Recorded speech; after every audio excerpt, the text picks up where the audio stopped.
А вы знаете, что уже сейчас некоторые спортсмены получают до 50% дохода от продажи NFT? Хотел бы также. Сейчас вы узнаете, сколько можно получать пассивного дохода на NFT, какой проект позволяет получать до $800 в день, откуда же у NFT проекта деньги и как уменьшить риски при покупке NFT. Как понять, есть ли смысл вкладывать в NFT проект? Вы на канале Про Крипто. Начинаем.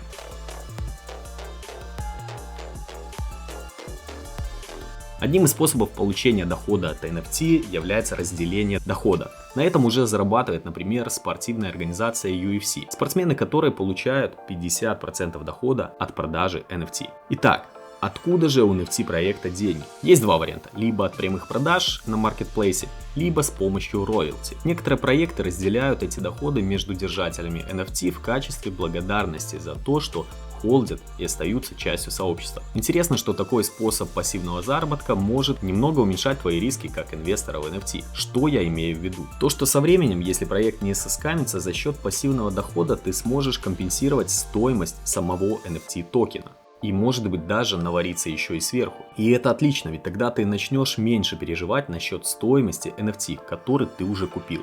Потому что ты ее уже отбил. А сейчас я тебе покажу пример такого NFT проекта. И это Noah Dax Collection. Это коллекция из 1000 NFT, которые чем-то похожи на CryptoPunk. Я узнал о них, листая Twitter, и нашел вот такой вот комментарий. Какой-то пользователь пишет: я всегда настроен по-бычьи по отношению к Noah Dax. Одни из самых отличных разработчиков. 100% разделения роялти между NFT-холдерами, плюс 51% разделения прибыли с рынка NFT. Учитывая, что предложение этого NFT всего лишь 1000 штук, доходы с роялти будут выше, чем обычно. Конечно, этот доход сильно зависит от объемов торгов, плюс порог входа достаточно большой, от 5 до 6 солан, это около $1000-1200. Но все-таки не 5-10 тысяч долларов, как у Cyberpunk. Кроме распределения доходов с роялти между холдерами, Noah Dax запустит мост между блокчейнами Solana и Ethereum. Это позволит Noah Dax торговаться также и на самом крупном маркетплейсе на базе Ethereum. Это OpenSea. И 51% дохода с OpenSea также будет распределяться между холдерами, минуя DAX. Итак, этот пользователь настроен по-бычьи по отношению к Noah Dax.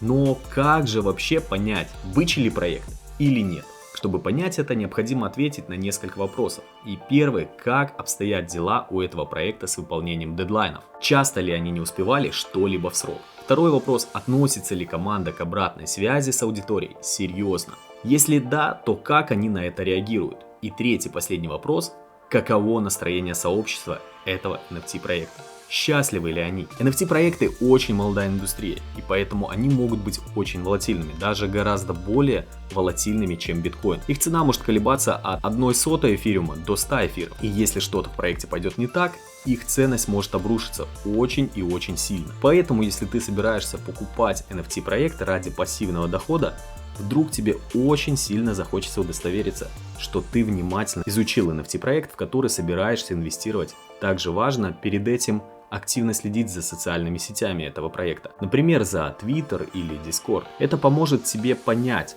что ты не упустил ничего важного насчет этого проекта. Ведь на этом рынке есть куча возможностей. Нет никакого смысла инвестировать в NFT проект, в котором тебе что-то не нравится. Я оставлю у себя в Telegram инструкцию, в которой по пунктам ты можешь исследовать любой NFT проект, прежде чем его покупать. Ссылка будет в описании. Поверь, для тебя это будет очень-очень полезно. А вы собираетесь получать пассивный доход с NFT?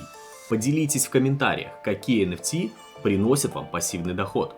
Если вам понравилось это видео, то, пожалуйста, подставьте лайк и не забудьте подписаться. С вами был Про Крипто. Пока.